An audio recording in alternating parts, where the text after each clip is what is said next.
guys, welcome to Komiža, Croatia. I'm actually in the other town now, still on the island of Vis, but anyways, staying in the town of Vis, now in Komiža. So today's been an extraordinary day. It's been really awesome. I ended up doing a tour for the day, which I'm really glad I did, like a boat tour around the island, because there's a lot of stuff I wouldn't have seen otherwise, even if I tried renting a scooter bike or whatever. So we started off by going to this military tunnel. We docked into this little beach, which is really pretty. Like, all the beaches around here are really pretty, although they all have rocks, but the water's gorgeous. And actually they filmed Mamma Mia 2 at this beach. Apparently they had set up this stage over there, which they later took down, and have also filmed in Komiža. Which brings me to another point. I was also told Game of Thrones was also filmed in Croatia. Part of it was in the cellars in Diocletian's, however you say it, palace in Split, and also other parts in Dubrovnik. So some movie filming in Croatia. So we docked over there, and then we went into these military tunnels.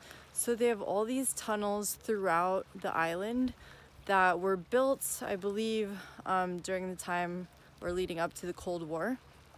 So it was really cool. We walked through one of these and you could see all the different rooms. It's like super dark and scary and sketchy looking in there. You need pretty much a flashlight or you don't see anything actually. But it was really cool. So we walked through there. You could see where the soldiers like slept and just the different rooms. It's pretty barren now, but anyways, it's cool to see and learn about. And they have these all over the island. So we went there. Then we went to this other island called Bisibu, something like that, where the famous Blue Cave is located.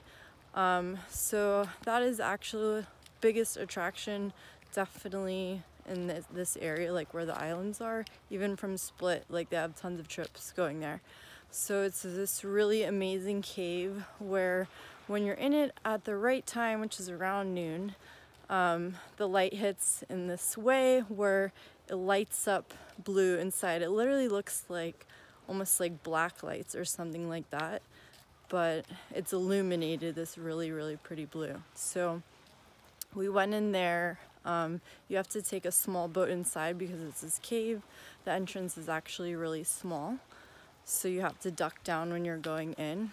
But it was really beautiful, and it's all just like natural lighting, and it's the sun reflecting off the sand and the bottom, this whole thing that makes it happen. So that was cool. And then afterwards we went to this beach called Stiniva, which is supposed to be the most beautiful beach in Europe, I think is what I heard, or at least in 2016, I don't know. So it was actually formerly a cave, but basically like a lot of it collapsed, and so now it's this opening in the rocks where you actually can't go in like with a big boat. You can either swim in or take a smaller boat or kayak or something like that in. So swam there, which is really pretty, of course. And again, the water's so clear, so you can see like everything below. And it's actually not as cold as I thought it would be, so that was good.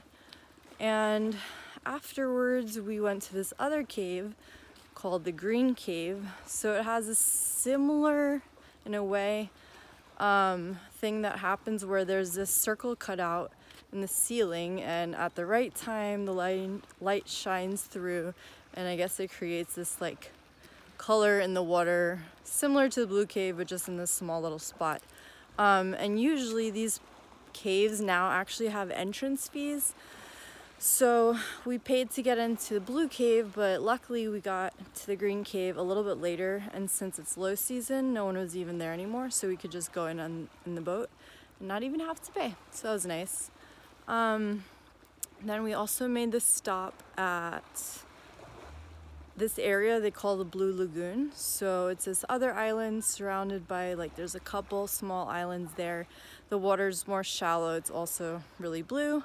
And they have this little beach bar that this guy set up on the island. He's the only one that lives on the island, I think I heard, something like that. but it was really nice and relaxing. Had a pina colada, so just chilled and hung out there for a bit, which was nice. And I think the last place we stopped was another beach called Stoniva, I believe.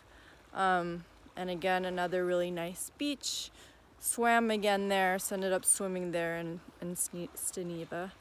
And snorkeled a bit too, so was able to see some fish, and again the water's really clear, so just really awesome. And I think those are all the stops that we made. So definitely really glad I did that. It was also cool, like, so that hole that's cut out in the ceiling in the green cave, they were telling us that people actually jump through the hole into the cave. And anyways, there didn't used to be all these entrance fees.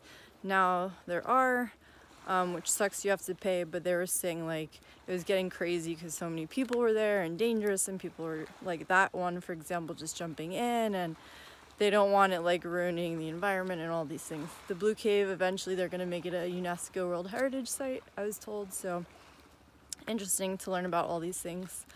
And learned a few more things about Vis.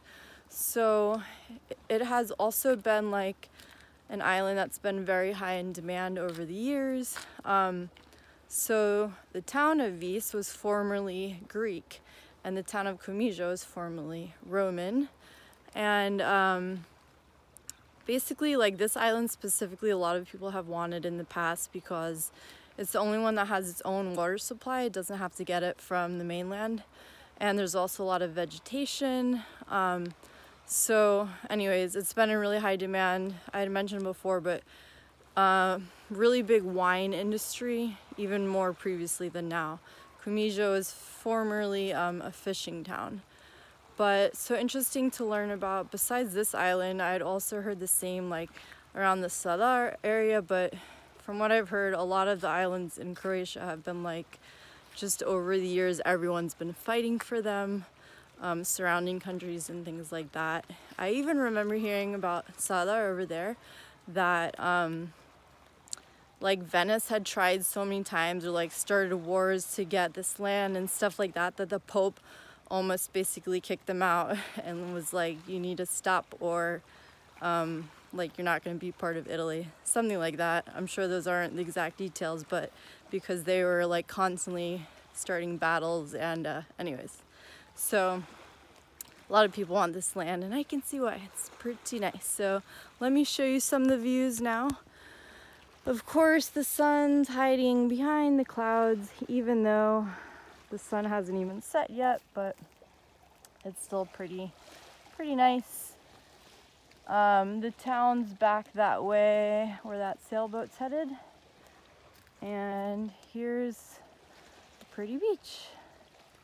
One of the many. And again, it's hard to see like how clear the water is, but you can see a little bit. So I think that's about it. I think I'll leave you guys on that note because it's already been a while. And tomorrow, I think I will end up in Dubrovnik. Still got to figure out those details, but I will catch up with you soon from wherever I am. Bye.